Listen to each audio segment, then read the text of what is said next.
This week's parsha, the mitzvah of Kiddush HaChodesh, appears. It's the first major mitzvah in the Torah that's explained to Klal Yisrael.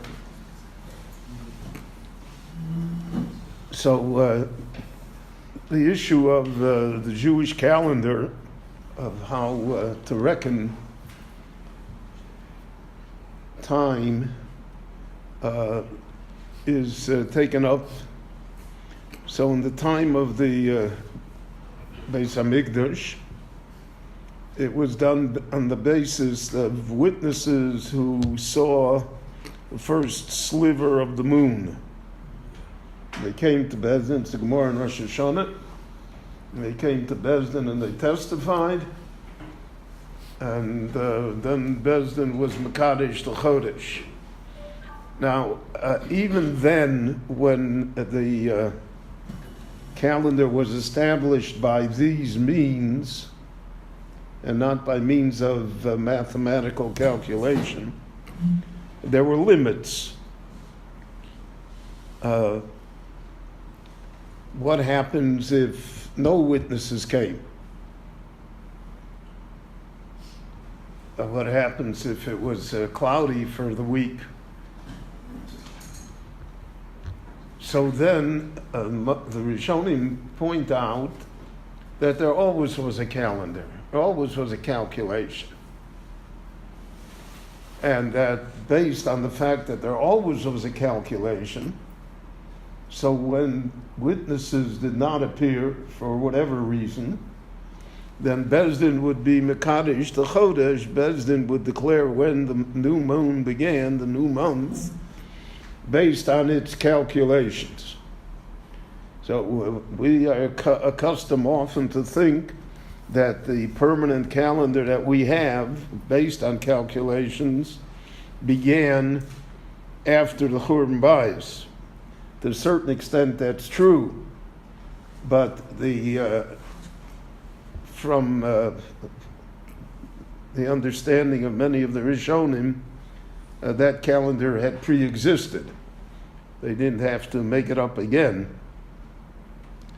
because of the fact that there were instances when witnesses would not be available or would not come, or it just wouldn't work. So in order for the calendar to work, there are certain things that we have to take into account. First thing we have to take into account is that the Jewish calendar is a lunar calendar. It's based on the moon. And the lunar month is 29 days, 5 hours, 55 minutes, and a certain amount of seconds. So to round it off, which is always dangerous, it's 29 and a half days.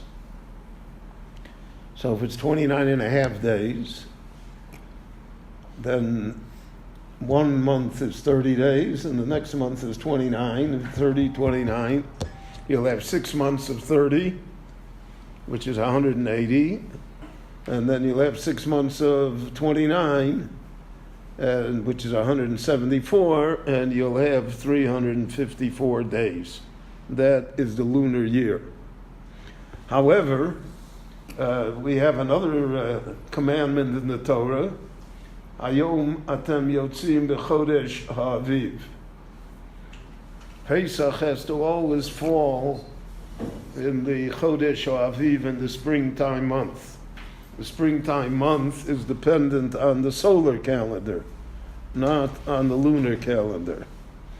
And the solar calendar, the equinox, the vernal equinox, is March 21st for Chodesh Aviv. So it has to be after March 21st, but it has to be before a month passes. And therefore, Pesach has to fall in that period of time. Now, if we only counted the lunar calendar of 354 days, that is 11 and a quarter days less than the solar calendar. The sun goes 365 and a quarter days. And in order somehow to balance that, because we lose 11 and a quarter days every year. So in 3 years, you will have lost a month. In 6 years, you would have lost 2 months. So you would have what the Arab calendar, Muslim calendar is, a pure lunar calendar, so their holidays fall all over the year, right? They move throughout the year. But we cannot do that because we have Chodesh Hazeh Lochem. So therefore, the permanent calendar, the calendar that existed, always reconciled those 11 and a quarter days into the cheshbon, into the reckoning of how these things should work. And what comes out, therefore, is that in order to make it work, there's a 19-year cycle between the sun and the moon. Every 19 years, it's back where it started. So within that 19-year cycle, we have to make up for the 11 and a quarter days of every year. And we do that by adding a month to the year. It becomes a 13-month year. Adar Hasheni, second Adar. And by so doing, every 19 years, 7 of these 19 years have to be a leap year. And the added month is 29 days. Now, if you'll make the calculation, you'll see that it still doesn't come out even. It's not exact. So to make it more exact, the permanent Jewish calendar allowed for swing months to take place. Months of Cheshvan and Kislev sometimes can be 29 days, sometimes can be 30 days. They can be adjusted. And because of their adjustment, we are able to come to almost an exact. Now, it's not exact. And all the Rishonim point out that we're talking very long periods of time, then there are, it'll come out a day early or a day late. And there's no adjustment for that. But the adjustment that we have is this of the leap year. Now, in the non-Jewish world, in the general calendar, so there also were great problems, because of the fact that it's 365 and a quarter days. It's an extra almost 6 hours. And it's not just 365 days. And after a period of time, close to 1,500 years, the calendar was off. It was considerably off. So the old calendar was called the Julian calendar, and named after the Pope that established it. Then there was a Pope in the 1500s, Gregory, and he established the Gregorian calendar. So how did he do that? There's a fascinating thing. He erased 11 days, for 11 days didn't count. In other words, like today is January 6th. Tomorrow's the 17th. Which is pretty good, right? Especially if you got paid for those 11 days. But that became the basis of, because that reconciled, made up for what was lost. And he added the idea of a leap year, where February could be 29 days every 4 years. And he also adjusted the millennial year. So with those adjustments, the calendar is fairly what we have today, though again, it is not exact. and there are those that want to make it exact. They want to tinker with it. Every year, I'll discuss this in a minute, every year in the United Nations, if it were not for the Muslims, we would have a great problem. Because there is they have to have a purpose. There is a movement to make what they call the universal calendar, which is exact, or as exact as human calculations can make it. And in order for that to happen, they have to skip a day, which would cause us enormous problems, because then Shabbat would be Friday, and the whole system on which the work week is based, and the financial week and the basic week people operate would have to change. Now, this was tried, by the way, in the French Revolution. They wanted to remake the whole world, and therefore they had a 10-day week. And in that 10-day week, so again, Saturday moved along different times. But that did not take hold. Even amongst the revolutionaries, it did not take hold. Apparently, the 7-day week is so entrenched in the human psyche, the way human beings deal with it, that it wasn't successful to change it. But all of this tinkering with the calendar always presented problems to the Jews. Now you have it today, for instance, in the general world, that the Western world goes according to the Gregorian calendar, but that the Eastern Orthodox Christian world still goes according to the Julian calendar. So they celebrate the holidays a month later, and there's all sorts of difficulties that are involved.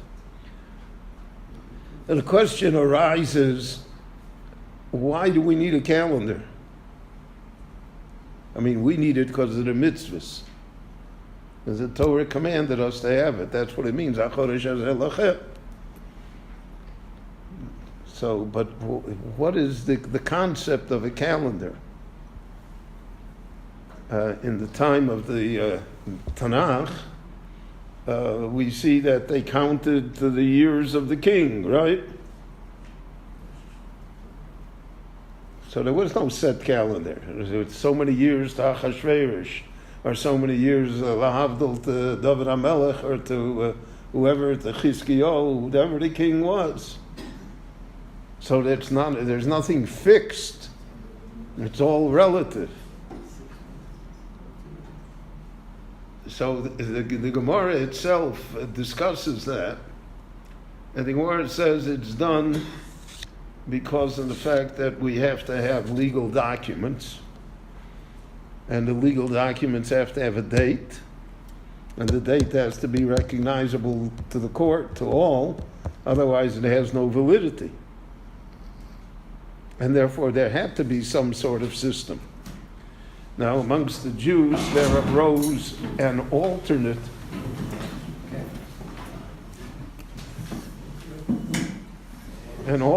system,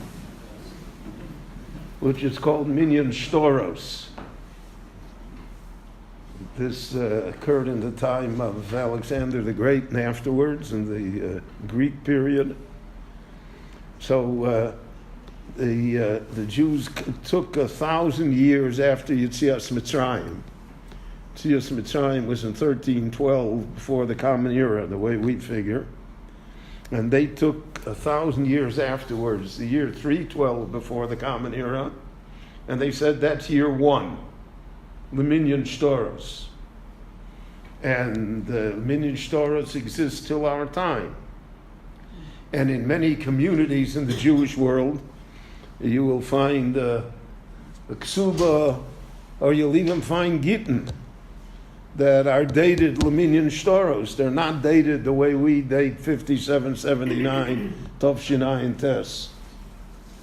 They're dated to Minyan Shtoros.